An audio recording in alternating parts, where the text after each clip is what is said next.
कहीं तबाह हो गइल बानी गैस ले तनकी दवाई बीरो करवैली। हाँ मर्दो परेशान रहता दवाई करत करत। हाँ तनका बुझाता बाप रे बाप जाता ये ना का हमार रोग ध लेले बाटे डेली। हाँ रे बाबू ये तो जान ले ली यार पूरा करत तोरा मर्दो करता दवाइयों नहीं खिलावत लावता तो कहता का हो गइल बा कहीं के उनको से कहीं गुजरलो जरूर बा ठीक तो नहीं के हो तुमको से अरे अभी ठीक ना भई रे ना कहाँ जी ठीक भइल अभी देखत तनी न दवाई ना लेवे गुल है हम कहाँ रोग काल के ले काइल बन ते खोरा के खइले बानी और का जाके दवाई ले ले दवाई देखो तन पूरा बना देले बा जी के जन का रोग या गुलनतिया का बेटा दे देलो सब पेट में रोग हमार तो करत नहीं यहाँ चलो चलो नहीं दवाई लगे हो हाथ धो ली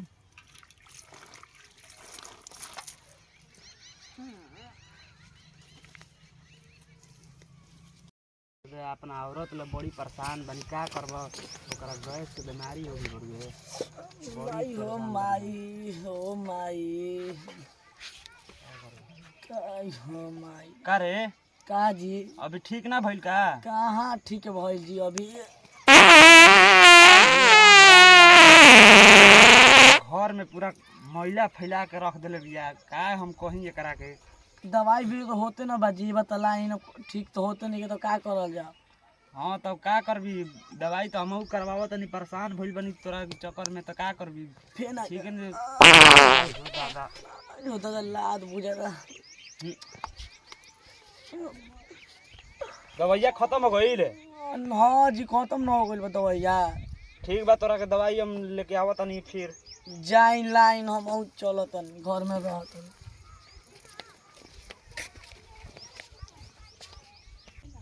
भौजी ए भौजी का जी अरे लावा ना खाना भूख लागल बा सुबह से काम करते नहीं के बुझात के लेके खाना बना दी तोरे हमर से कहला हां नीरू के लगा होतन लावा लावा लावा का बनिला हो दाल सागा बनैले बानी या चोखा बनैला हनी अरे दादा हो दादा और कुछ सब्जी भैया ना लेके आइल हन सब्जी का रहे बना दिन कहां गइल बड़न उहाँ का बाजार में तो गइल बा। अरे राम राम राम राम राम ई सब का हो अभी तक त ठीक है ना भइल ना जी कहाँ ठीक बा रोवा सब जान तो नहीं जा अरे जाना तो भइल ही भाई हम जानते नहीं खी इतना खराब रोग चलल भाई कि मार दिन भर मार पोए पाए कइले बड़ बुझाता कि दवाई नहीं ठीक लागत का ना जी तो उतना दवाई कहले तो वो ठीक गइल बानी भैया जिला में दवाई रहुआ का हम बने बोरा का बोरा दवाई आवता आ खाता हूँ तब तोरा ठीक नहीं के हो अब का कइल जाओ तुम ही बताव रोवियो सब न जानन जब का करन जब बतलाई जा ऐसा होइया गुल बता का करिन जी बतलाई का हम बताई अब वो साला इतना इतना बदमाश बा कि कह के फंसा देलस कि तोहरो माई बाबू कहत रहल कि नहीं लड़की हमार ठीक बिया कोनो दिक्कत नहीं के कोनो रोग नहीं के हई अइला के बाद मार हई बात हौ बात डिंग बात डांग बा और भैया ना गाड़ी में खिया रही पकौड़ी आउत खुनी में पकौड़ी हमहू खाइला सबे खाला ई नहीं कि पकौड़ी खइला के बाद ये स्थिति आ जाई आए बताव पकौड़ी खाए से अगर कोई की स्थिति भई तो बाजार में पकौड़ी न चले बुझाइल हाँ जा हम का बताएं जा ठीक बा आराम करो हम खाओ के जा तनी काम पर जा अरे दादा हो दादा जानवे लेबू कि जइबू जी जा लो अब बताब लइकन फइगन के समझदारी बात तो न की हो आय पतो हो बिया कि दिन भर पेटे से खराब होकर रहते हुए गैस स्कूल निकालत रहते या प्रदूषण इतना फैलता आय कि सुई दवाई करवाई पतो के आय एगो होने घूमत रहता तो एगो होने घूमत हुए अब बिया पतो कि बुझाता कि तबियत से अपन बहुत परेशानी रहते जा आय घर में खानो पीना पर आवत न आदमी तो लागत पूरा महक के अंडर है आय खाए के आदमी के पाओ तो कि कैसे खा ली अब इनका समझदारी नहीं है कि दवाई सुई करवाई को करे कि ना करवाई चलो जाए दो ओ कनी के बुझाते नहीं के तो हम कितना का करब अब उनको समझाई बना हम समझाई कि सुई दवाई करवाई ओकरा के ठीक करवाई। हाँ प्रदूषण फैला फैला के पतो रख ले बिया। आय चूल्हा वाला साफ कर दिन उहो के गोइल बनी दवाई लगा दवाई रह गइल बनी लेके आइम कि ना लेके आइम। का हो का करो तारू तबीयत खराब का करती चूल्हा कुल बाहर सहारा तनी खाना बनावे खातिर खाना बन तारा ला खाना बन जाई। काहे ना बनबे ना करियो का कर पशु बनाइम दवाई ले काइल हनी। हाँ इधर दवाई लेके आइल बनी जा दवाई खा हम खाना बना देतनी। ना ना हम खाना बना दवाई क्या होती तो हम काहे के हम बन तार तबीयत खराब बोल राम राम देखो तो गैस छोड़ तड़ू असा ही 4 दिन जब आओ तो दो एकदम खाना बना देम जी रोवो ना तो बनाई आओ तो दो खा लीन कुल कोई ले ले बनी। बताओ कतना घर में संस्कारी औरत हमरा के मिलल बिया कि तबीयत खराब बा तबो खाना उना घर के काम उम करे में तनको हथो नहीं के करते।